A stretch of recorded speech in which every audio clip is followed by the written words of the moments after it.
To the Hour America. So glad to welcome back our weekly guest, Admiral James Stavridis. He is the former Allied Supreme Commander of NATO. He's also the former head of Southern Command. Four-star Admiral Stavridis, welcome back. We have some good news to celebrate this week with the award of a new frigate for the Navy. Why is this good news?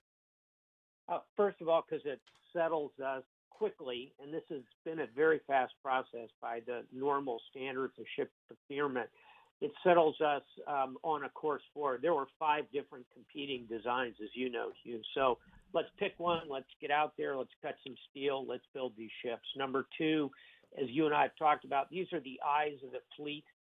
They're less expensive. They're half the cost of the Arleigh Burke-class destroyer, which is the workhorse of the fleet, so we can build more of them. Quantity has a quality all its own, as you and I often say. And third, I really like the international aspect of this. This is the base class of the ship is one being built by the Italians, but built completely here in the United States, in Wisconsin. And it's exported to Italy, to France, to Morocco. It's got a global kind of context to it, so it'll be very interoperable for the United States with our allies. Now, Admiral, I quoted you in my Washington Post column about this, the line you just used, that quantity has a quality all its own, and your other line, which is the oceans aren't getting any smaller. I also quoted an expert who whispers that the whisper number, that's sort of like the advanced number you get on earnings on Wall Street, the whisper number for the high end of the buy here is 73 frigates. We've only bought 10. Now, I am reading Arthur Herman's amazing book, Freedom's Forge. Have you read that yet, Admiral?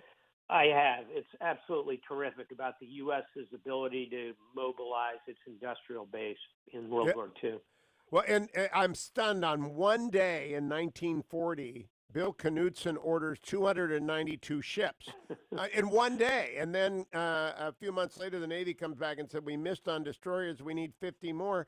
So he orders 10 more slipways at 6 more yards. Could we not now direct that if we're going to go to 73, let's get rolling. Let's stand up a couple other shipyards, maybe bring in a couple of other defense contractors and get rolling.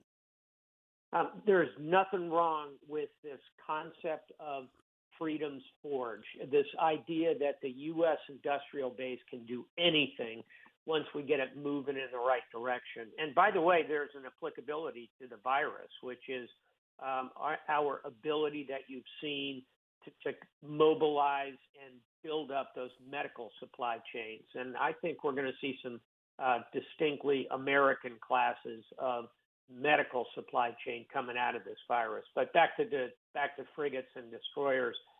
Yes, we certainly have that capacity in this country. And I would argue this is a good time to look at it. And last point on this, Hugh, those kind of yards don't have to just build destroyers and frigates. They can be used to make commercial shipping as well, something where we could create jobs, we could build up our merchant marine. There are a number of ways this could be good for the U.S. economy, particularly coming out of the economic challenges we're going to see. Now, explain, if you would, Admiral, to a civilian like me, what is the difference between a frigate and a destroyer, and what can they operate independent of a carrier strike force? Can they go where a flag needs to be seen? If a war doesn't need to start, it just still needs to have presence? You've got it exactly right. Let's do it in tonnage. A destroyer these days is about 8,000 tons and about 500 feet long, so about a football field and a half.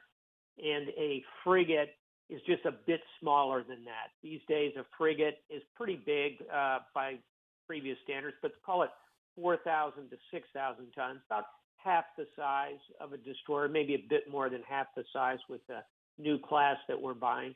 And they are a little bit shorter. They're about, 450 feet long. So they're just a bit smaller. They have a few less weapon systems on them. The crew is a little smaller. That's important because they're less expensive. Crew on a destroyer, 270. Crew on a frigate, maybe 150. Oh. So they're a little smaller, a little more economical. These are going to be brand new. We're going to put the Aegis combat system, which is our top-end air defense and air surveillance system, on the new frigates. And yes, they can show the flag. They can operate a helicopter. They can operate independently. You can put them in smaller groups, which we sometimes call a flotilla. And right now, stop with this, but right now, in the Barents Sea, way up north, in the high north, the Arctic, on the northwest coast of Russia, are 4 U.S. Navy warships. 3 of them are destroyers operating up there. These frigates are big enough that they could operate in those seas as well. So these are highly capable ships, but less expensive. That's the key. No, I tried to explain to Dwayne, he's slow on this, the first island chain. The first island chain is what? Taiwan, Japan, the Philippines, some of the Indonesian archipelago, but perhaps Malaysia. And why is the frigate so necessary for the first island chain? The frigate is small enough and potentially stealthy enough to operate in small groups for it and bring its sensor package in relatively close at less risk. Less risk principally because it has so many fewer crew members on it. You're not going to want to put your big, powerful, but central aircraft carrier that far forward initially. So you need forces that can roll forward, that have anti-submarine capability to go against Chinese diesels in close, shallow enough to operate where the diesels operate. These ships can be a critical part of the forward presence in that first island chain, while your carriers start off further out to sea. And of course, it's not just those frigates. You're going to roll in our submarines, our long-range bombers. This is all going to be preceded by long-range cruise missiles that will go in and knock down defenses. Let's hope we never get in a war with China. But if we are ever in a confrontation in the South China Sea, these frigates will be very, very critical to that effort. Now, I'm going to ask the Vice President, so I'll ask you first. Are we in Cold War 2.0, Admiral? No, I'm with Henry Kissinger on this. He said that we're in the foothills of a Cold War. I'd say another way to put it is we're not in a Cold War yet, but I can see it from here. And I think we want to avoid that. I really do. And so the question, I think, for the Vice President, for anyone who talks and thinks about international relations today is, how do we avoid that? And certainly at the moment, we have a basket of challenges, from 5G network security to trade to tariffs to the confrontation we just discussed in the South China Sea, and of course, the results of this terrible virus, which originated in China, and China's responsibility, culpability, and accountability for it. Those are big challenges. My view would be we're still at a stage where we can pick and choose. We can confront where we must: South China Sea, cybersecurity, accountability for the virus. Confront where we must, but cooperate where we can. Find zones of cooperation where we can work together with China and try and avoid entering a full-blown Cold War that will benefit neither nation. I'd like to go back to the Lincoln Memorial, and Dwayne can pull the tape from yesterday and 2 days ago that I've been playing. It is the key bit of tape that, in that whole Lincoln Memorial dialogue, I distilled it down to one exchange, which I think is the most important, when President Trump says this.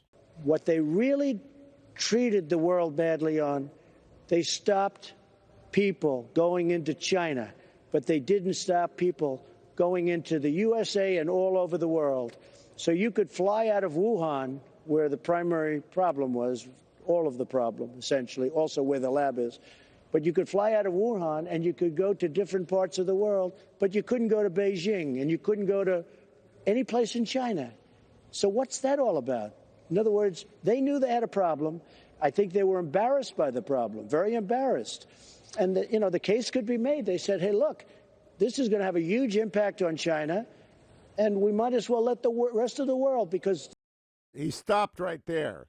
He didn't say let the rest of the world suffer, but there's a case that could be made. What's that all about? You know what he's intimating, Admiral, is that they made a cold-hearted calculation to lessen their comparative disadvantage by visiting it or allowing it to be visited upon the world. That's very provocative. It is provocative, and I think what it screams for is international investigation. If you think about it, when a airliner is shot down by Russia over Ukraine, the global calls for a massive level of investigation, in my view, appropriately, are taken up by virtually every nation. And there is a detailed investigation that occurs with international aspects to it, and it points to blame. I think here we're going to end up with a virus that's going to kill tens of millions, let's hope not hundreds of millions of people. It screams for a massive investigation.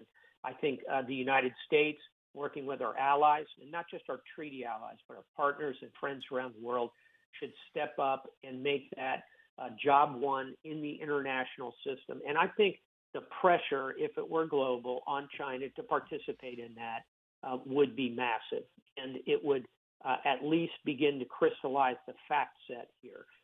Certainly, as President Trump lays it out, it's highly disturbing and leads to not just culpability, but real accountability, reparations, working with other nations to help resolve the mistakes that China appears to have made here. So I think this is very serious business. It requires a huge investigation, and I think the United States ought to be taking the lead in bringing that to reality. Admiral James Stavridis, always a pleasure. Follow him on Twitter at StavridisJ. Go to admiralstav.com for the latest on what the Admiral has written, is writing, and is where he's appearing and talking virtually or in person.